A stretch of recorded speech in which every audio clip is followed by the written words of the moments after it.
Hello दोस्तों, कैसे हैं आप सभी। आशा है कि आप सभी अच्छे होंगे और निरंतर अपनी पढ़ाई को आगे बढ़ा रहे होंगे। तो आज हम पढ़ते हैं भारतीय संविधान भाग 1। तो भाग 1 में क्या है?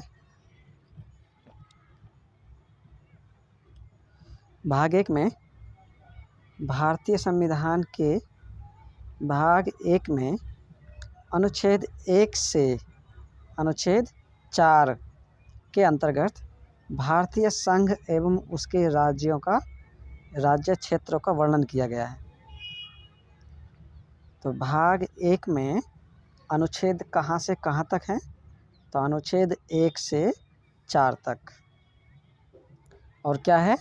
भारतीय संघ एवं उसके राज्य क्षेत्र। अब इसमें अनुच्छेद 1 देखते हैं। अनुच्छेद 1 में क्या है? अनुच्छेद 1 में संघ एवं उसके राज्य क्षेत्र। संघ एवं उसका राज्य क्षेत्र। इसमें भारत को राज्यों का संघ कहा गया है। कोई भी राज्य भारत से अलग नहीं हो सकता, अर्थात भारत विनाशी राज्यों का अविनाशी संघ है। भारतीय संघ को भारत विनाशी राज्यों का अविनाशी संघ है। अनुच्छेद 2। तो अनुच्छेद 2 में क्या है? अनुच्छेद 2 में नए राज्यों को प्रवेश भी करा सकती है और संसद नए राज्यों का निर्माण भी कर सकती है। नए राज्यों का प्रवेश तथा नए राज्यों की स्थापना भी कर सकती है। अनुच्छेद 2 के अंतर्गत संसद को 2 प्रकार की शक्ति प्राप्त है। एक, नए राज्यों को संघ में शामिल करने की, और दूसरा, नए राज्यों को स्थापित करने की शक्ति।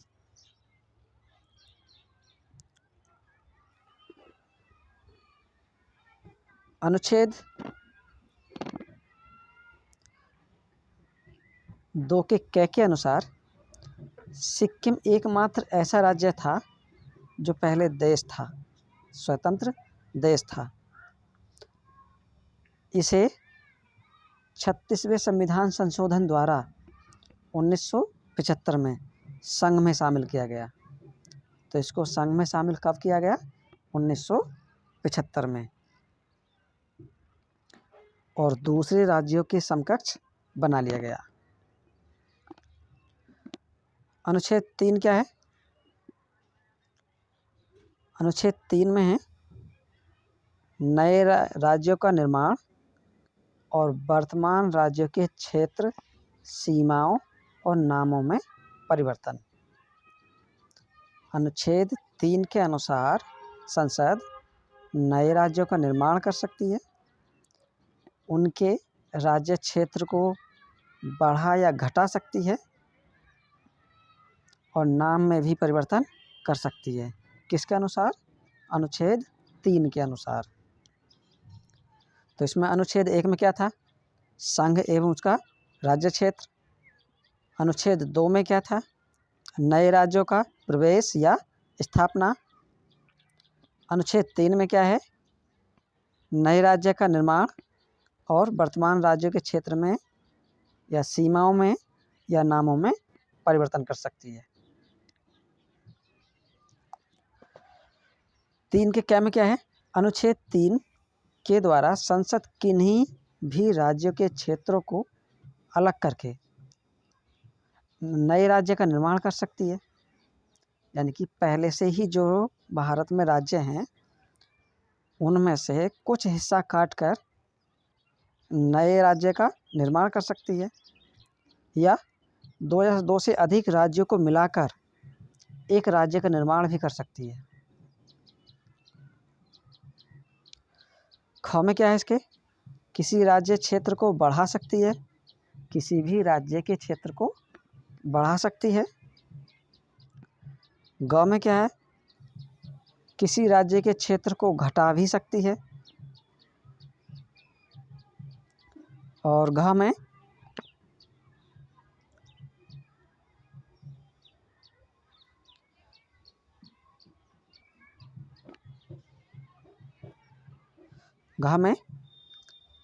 किसी राज्य की सीमाओं में परिवर्तन कर सकती है। अंग में क्या है, किसी राज्य के नाम में परिवर्तन कर सकती है। पहले क्या था, 3 के क में, 3 के क में था कि किसी राज्य के क्षेत्रों को काटकर नए राज्य का निर्माण कर सकती है, या 2 राज्यों को मिलाकर एक राज्य का निर्माण भी कर सकती है। ख में क्या है, किसी राज्य के क्षेत्र को बढ़ा सकती है। ग में क्या है, किसी राज्य के क्षेत्र को घटा भी सकती है। घ में क्या है, किसी राज्य की सीमाओं में परिवर्तन कर सकती है। अंग में क्या है, किसी राज्य के नाम में परिवर्तन कर सकती है। अनुच्छेद 3 के अंतर्गत राज्यों की सीमाओं या नाम आदि में परिवर्तन करने के लिए संसद को एक निश्चित प्रक्रिया को पूरा करना होता है। इसके विभिन्न चरण हैं। यदि उसकी सीमाओं को परिवर्तन करना है या किसी राज्य के नाम को बदलना है तो एक निश्चित प्रक्रिया है, उसको पूरा करना है। इसके क्या चरण हैं? तो इसका चरण है, पहला, किसी नए राज्य के निर्माण या वर्तमान राज्य की सीमाएं बदलने के लिए कोई भी विधायक बिल संसद में तभी पेश किया जा सकता है जब राष्ट्रपति उसके लिए सिफारिश करे। विधेयक बिल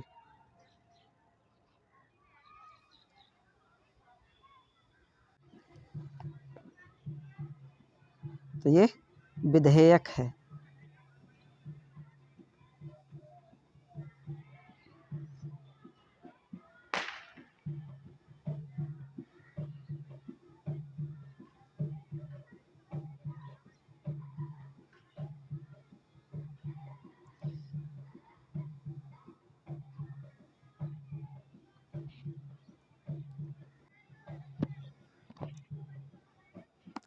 तो ये विधेयक है, विधेयक ये नहीं है।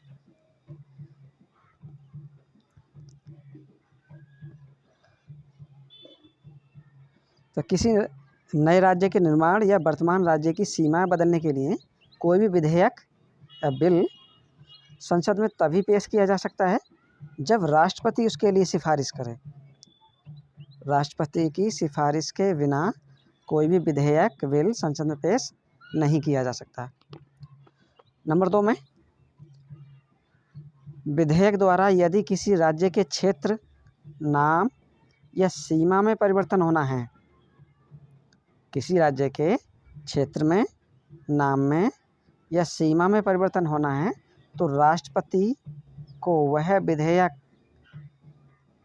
उस राज्य के विधानमंडल को विचार हेतु भेजना होगा। यानी जिस राज्य के नाम में या सीमा में परिवर्तन करना है तो राष्ट्रपति उस विधेयक को उस राज्य के विधानमंडल को भेजेंगे। राष्ट्रपति इस विचार प्रक्रिया के लिए समय सीमा भी निर्धारित करेंगे कि अपना विचार इतने समय में दें। नंबर 3 में क्या है, यदि राज्य का विधानमंडल निर्धारित समय के भीतर विधेयक वापस नहीं भेजता है तो राष्ट्रपति विधेयक को संसद में प्रस्तुत करने के लिए अनुमति दे सकते हैं। यानी विधानमंडल को एक निश्चित समय के अंदर उस विधेयक को वापस भेजना होता है। नंबर 4 में, यदि राज्य का विधानमंडल निर्धारित या पुनः बढ़ाई गई समय सीमा के भीतर अपने विचार राष्ट्रपति को भेजता है तो भी संसद उन विचारों को मानने के लिए बाध्य नहीं है। यदि वह चाहे तो अपने साधारण बहुमत से राज्य के विधानमंडल की राय के विरुद्ध जाकर भी उसके भूभाग या नाम में परिवर्तन कर सकती है। यानी कि जो विधेयक विधानमंडल को भेजा जाएगा उस राज्य की, और वो जो विचार भेजेंगे तो उसको मानने के लिए राष्ट्रपति बाध्य नहीं है। उनके विचार को मान भी सकते हैं और नहीं भी मान सकते हैं। अनुच्छेद 4, तो अनुच्छेद 4 में क्या है? अनुच्छेद 4 में है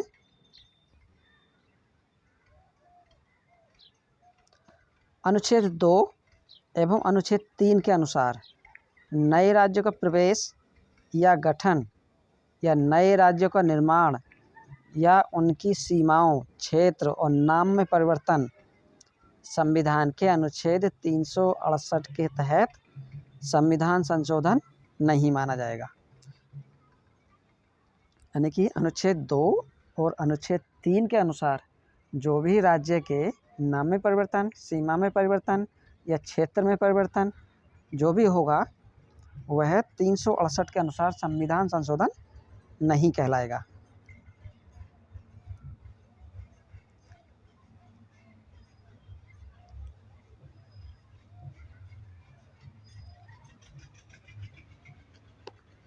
आगे नोट है, नोट में क्या? संसद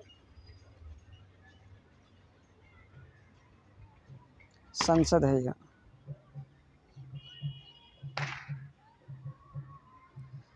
संसद अपने अनुसार भारत के राजनीतिक मानचित्र का उसे निर्धारित कर सकती है। इसी कारण भारत को विनाशी राज्यों का अविनाशी राज्य कहते हैं।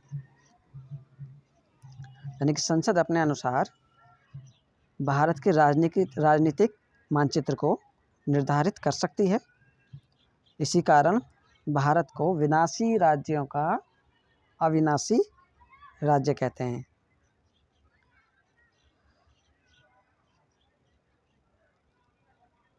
अब इससे संबंधित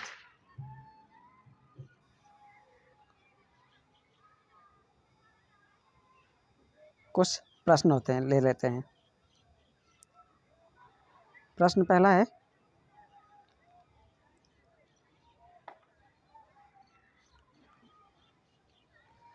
देशी रियासतों के एकीकरण में सरदार पटेल के अलावा किन 2 व्यक्तियों ने प्रमुख भूमिका निभाई? तो आंसर लिखेंगे बीपी मेनन एवं लॉर्ड माउंटबेटन। यानी कि 2 व्यक्ति और थे। क्या क्या नाम थे उनके? एक का नाम बीपी मेनन, दूसरे कौन है? Lord Mountbatten.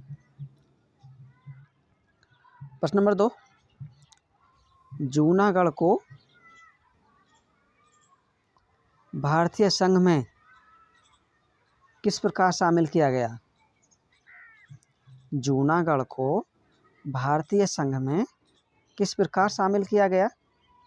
तो आंसर आएगा जनमत संग्रह द्वारा। आंसर है जनमत संग्रह द्वारा।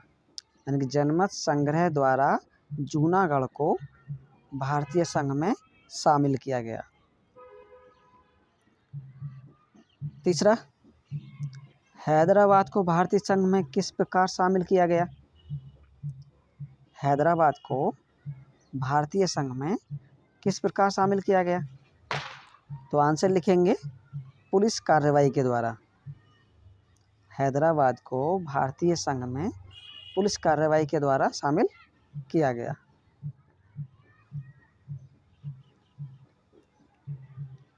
चौथा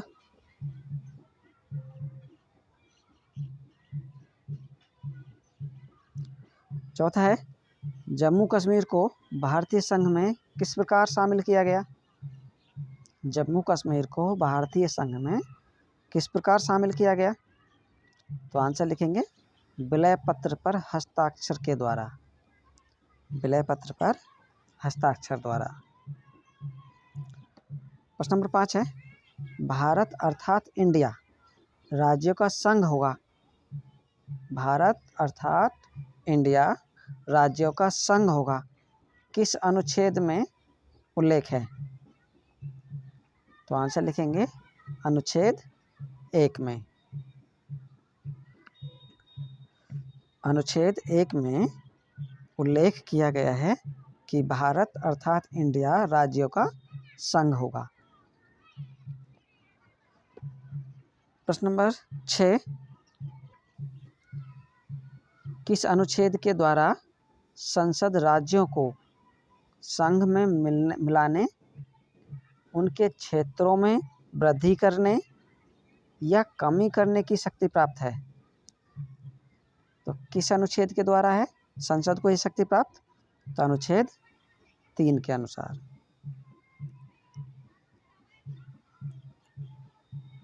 अनुच्छेद 3 के अनुसार।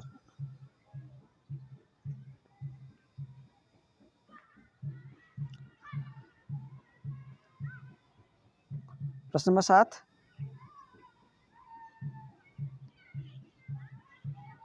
7 है, राज्यों के सीमा क्षेत्र में वृद्धि करने, कमी करने, नाम में परिवर्तन करने से संबंधित अध्यादेश पर किसकी अनुमति आवश्यक है?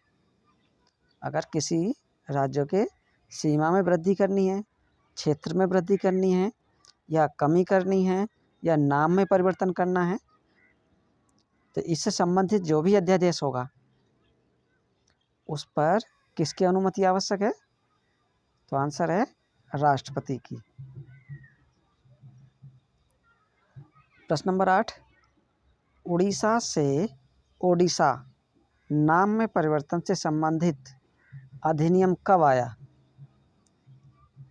यानी कि उड़ीसा का नाम ओडिशा कब किया गया?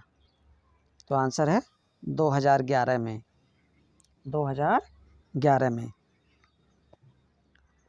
प्रश्न नंबर 9, जम्मू कश्मीर 2019 में किन 2 केंद्र शासित राज्यों में बंट गया? तो आंसर लिखेंगे जम्मू कश्मीर और लद्दाख में, यानी 2 केंद्र शासित राज्य बना दिए गए। जम्मू कश्मीर पहले एक राज्य था, अब उसके 2 केंद्र शासित राज्य बना दिए गए हैं, जिसमें पहला है जम्मू कश्मीर और दूसरा है लद्दाख। प्रश्न नंबर 10,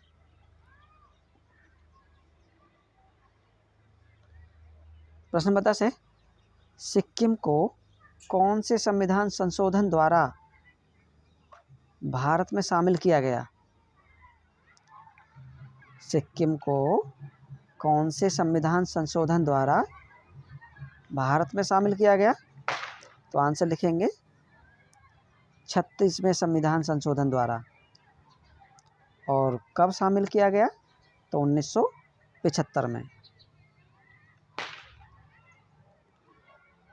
प्रश्न नंबर 11, महाराष्ट्र तथा गुजरात किस राज्य से अलग होकर बने थे? महाराष्ट्र तथा गुजरात किस राज्य से अलग होकर बने थे? तो आंसर लिखेंगे बम्बई से। और कब अलग हुए थे? तो 1960 में। यानी कि 1960 में बम्बई से अलग होकर 2 राज्यों का निर्माण किया गया, जिसमें एक महाराष्ट्र और दूसरा गुजरात।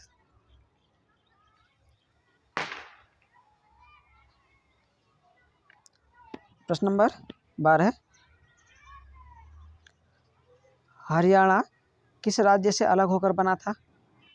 हरियाणा किस राज्य से अलग होकर बना था? तो आंसर लिखेंगे पंजाब से। अब कब बना था? तो 1966 में। और कौन सा राज्य बना था? तो लिखेंगे 17वां राज्य बनाया गया था। यानी कि हरियाणा पंजाब से अलग होकर 1966 ईस्वी में 17वां राज्य बनवाया गया था। प्रश्न नंबर 13, छत्तीसगढ़ किस राज्य से अलग होकर बना था?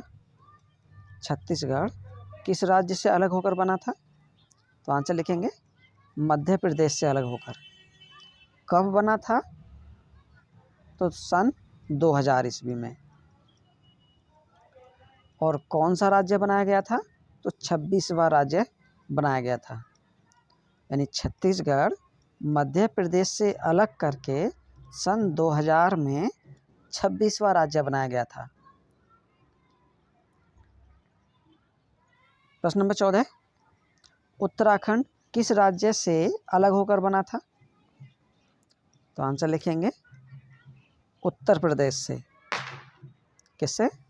उत्तर प्रदेश से अलग होकर उत्तराखंड राज्य बनाया गया था। और कब बनाया गया था? सन 2000 में। कौन सा राज्य बनाया गया था? 27वां राज्य। यानी उत्तराखंड का कौन सा नंबर था? 27वां राज्य।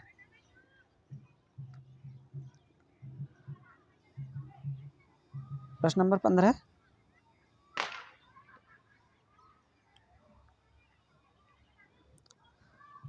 झारखंड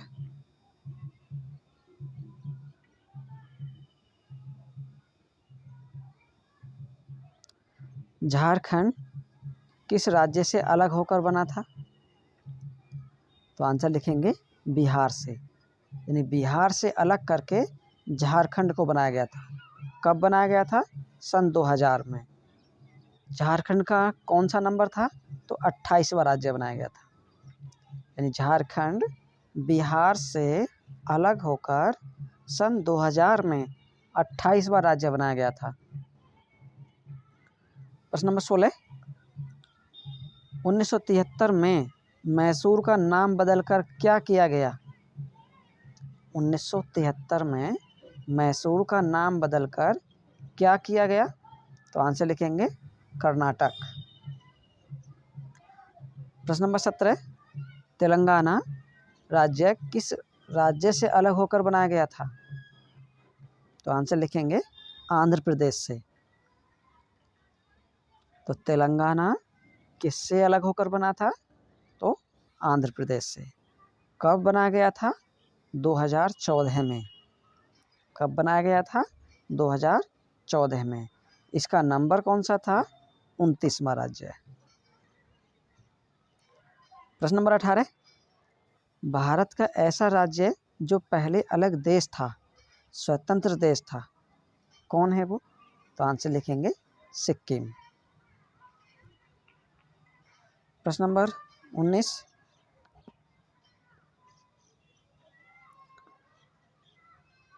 प्रश्न नंबर 19 है, 1 नवंबर 1956 को कितने राज्यों का गठन किया गया? 1 नवंबर 1956 को कितने राज्यों का गठन किया गया? तो आंसर लिखेंगे 7वें संविधान संशोधन द्वारा 1 नवंबर 1956 को 14 राज्य और 6 केंद्र शासित प्रदेशों का गठन किया गया। तो 1 नवंबर 1956 को कितने राज्यों का गठन किया गया? तो 14 राज्य थे और 6 केंद्र शासित राज्य थे।